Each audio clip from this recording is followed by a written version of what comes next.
In the fall of 1986, CBS unleashed on Saturday mornings a show that would only last 13 episodes and fall into obscurity, but goddamn if I didn't love it. This is Wildfire. Once upon a dream, I think I lived inside a fairy tale where someone brave was lost, where some dark void was crossed, and I was tossed in my sleep. And did I see a magic horse called Wildfire, or was that the dream?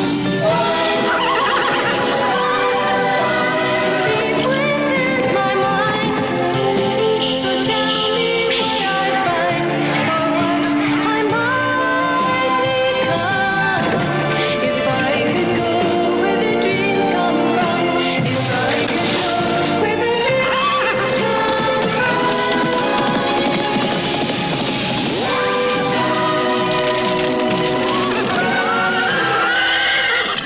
Wildfire was clearly aimed at little girls, of which I was not one, but I loved this show. I couldn't tell you why. It tells the story of Princess Sarah of Thumirina, who is the rightful heir to the throne of Darshan. She is exiled to our earthly dimension where she was raised by a man who finds her on his porch, as we'd all do, on a Montana ranch. She is hiding from the evil Lady Diabolon, who is voiced by Jessica Walter of Arrested Development fame, who is hunting her down so that she can take the throne. This fell into that weird mid-80s genre of I'm not really my parents' kid. I actually am a magical being or the only one who can save some sort of alternate dimension. I don't know. It tapped into something fun. Her horse, Wildfire, was a bright purple horse with flaming red hair that no one seemed to think was unusual. It also talked in the voice of John Vernon, of all people, and could travel between our earthly dimension and Darshan. And just to put all those questions in internet chatter to rest, yes,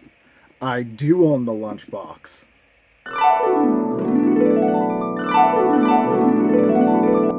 And yes, it does have the thermos.